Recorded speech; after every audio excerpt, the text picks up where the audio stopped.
Alright, yeah, Errol Patris here doing our rundown of the NBA upcoming season. We're out here camping in Northampton. That's right. Just enjoying the breeze, enjoying the weather. Fun times out here. You know, voice on the city, just coming out, getting some rural surroundings and just enjoying life.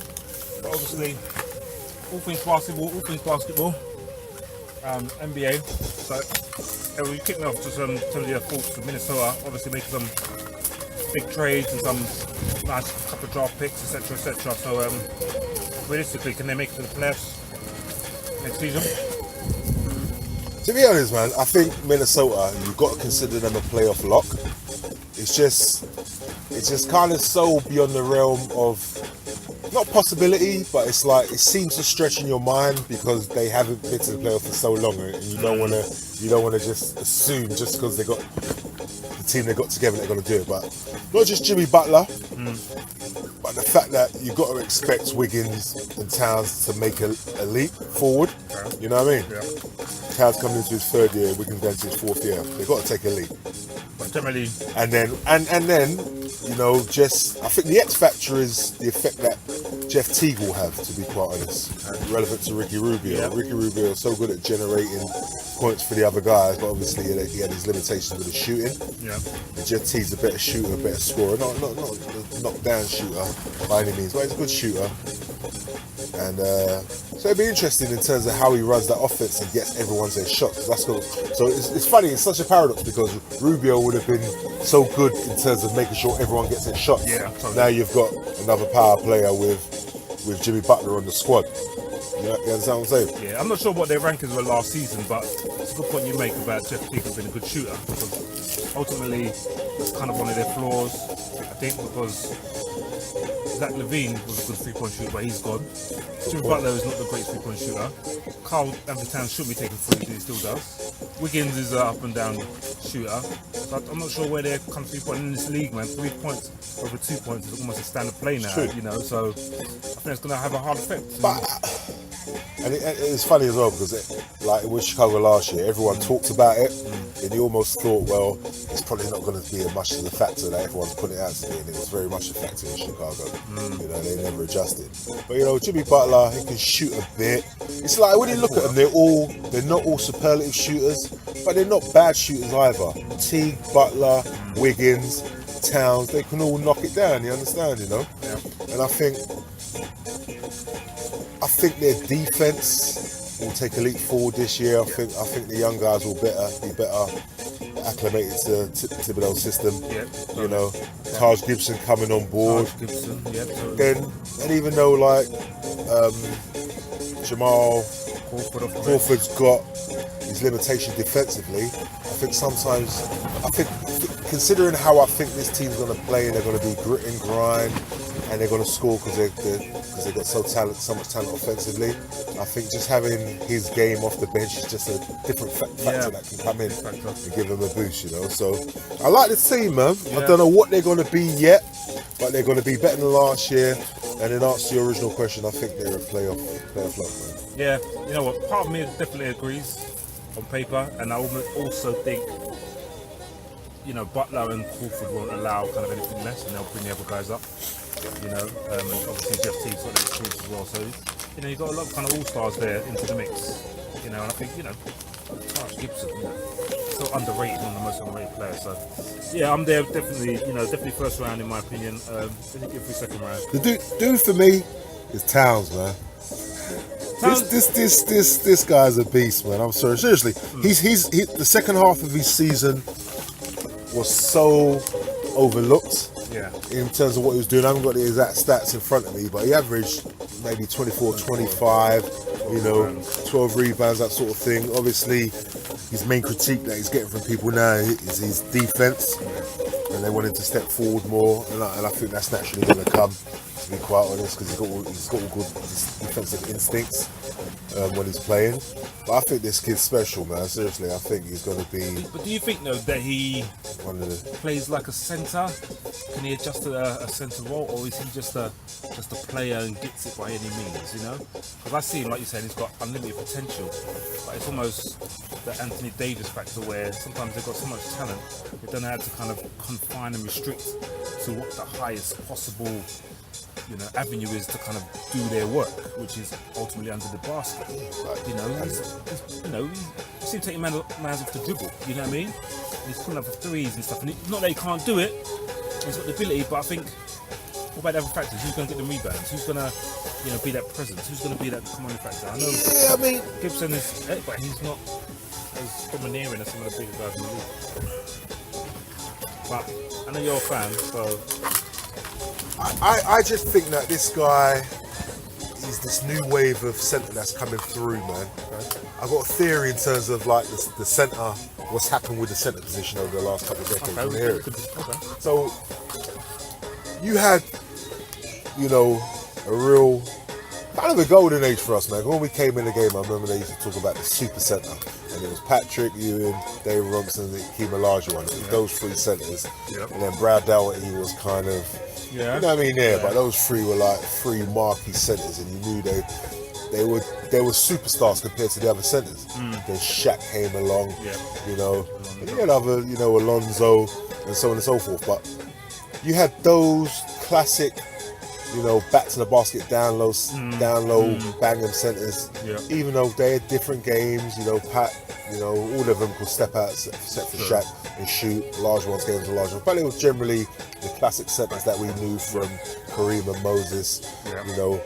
Back into the 70s and 60s. Yeah, but I think that the change of rules, along with an advancement of a prototype for young people to look at. So the change of rules when they took out the illegal defense, it allowed people to double team down low, which made it harder for centers just to bully their way down low. Okay. So that double team as well. And then, I think one of the key changing points was when Garnett came along. I think he was an original archetype of a big man who was really doing all these things, a real big man, you understand, even though he hasn't got the girth, but that being that height. And I think a lot of young people started to copy him, along with not just him, Duncan, Webber, Nowitzki, Rasheed Wallace. And if you think about it, all the dominant real big men in the 2000s, obviously you got Shaq. You didn't really have any. You had Dwight come round, but he was a classic bet down low. Yao Ming was derailed by his injuries. But the good big men were those power forwards who were versatile, that could step into the five and whatnot, and they went into that. And I think the reason why they flourished was also to do with the rules, and where it limited maybe classic big men, it allowed them to flourish and take control in the front court more than they did in previous times. And then everyone's like, well, the centre's position dying, there's no centres. But what was happening is like there was an incubation period, and you got these classic centres who are going to be an amalgamation of being centres but adopting the game that the Duncans and the Garnets and the Nowitzkis did. So now you're seeing these guys, very skilled, Anthony Davis, DeMarcus Cousins, Towns, Embiid, Porzingis, guy for Denver, Jokic, you know what I'm saying?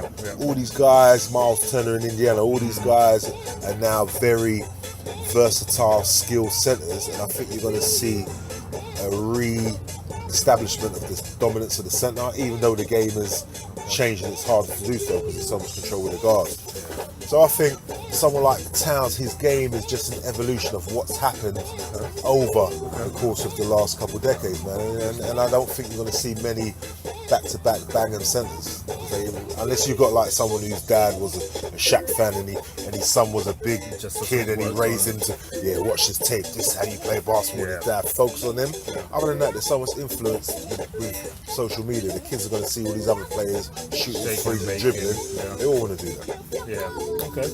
Yeah, and I'm totally in agreement with that, and it's quite interesting because even though it's changed culturally and by generation, and it's probably better for the teams in the league in a whole, I do wonder whether just the kind of basic fundamentals of the game are being lost by this, but that's another conversation. All right, so Minnesota, 8th seed, 7th seed? Yeah, I don't want to really judge because a lot of predictions are putting them up there in the top 4. I won't say they're next. They could do it. Yeah. If I was a betting man, I'll say they're more going to be like 5th, 6th, 7th seed. Around there. West is competitive, man. West ain't no joke, man. West ain't no joke. All right, last Minnesota question. Will Andrew Wiggins sign that max contract? Will they keep him? Is he worth keeping? Is he worth keeping? The money's so ridiculous now. it's to me. Do I think he's worth that money? No, but in today's climate where they're paying guys, he is.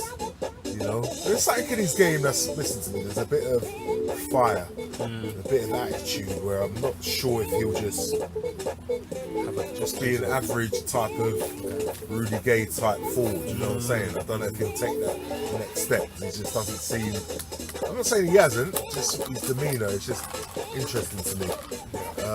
Will he sign it? Yeah, I think he'll end up signing it, to be honest. I think that'll get done because he's not going to turn the money down. And I think they'll see with the conversation they have that they're not going to risk losing him at all, unless the Kyrie Irving trade is on the table. Yeah, you know what I mean. That's a whole other factor. It's a whole conversation, but it's such a weird thing though that how it was discussed that for him to meet the owner, as if to say, the owner was unsure about this guy, like he hasn't got that much kind of personality, like he doesn't know.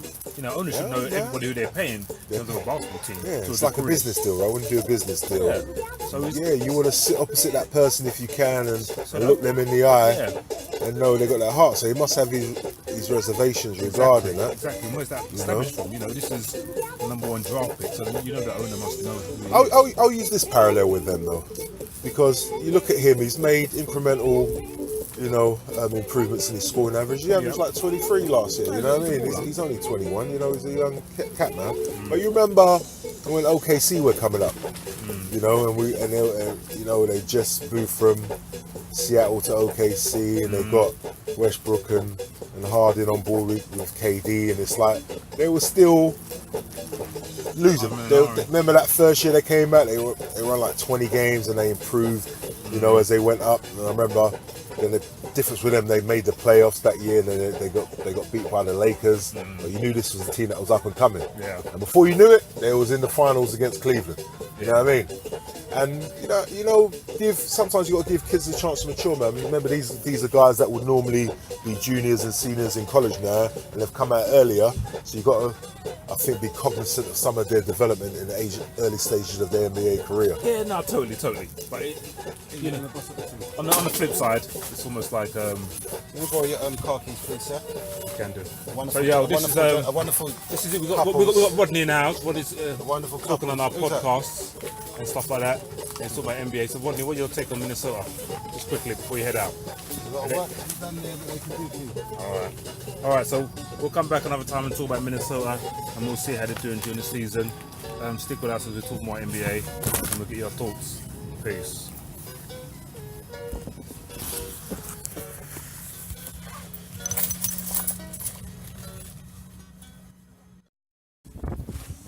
All right.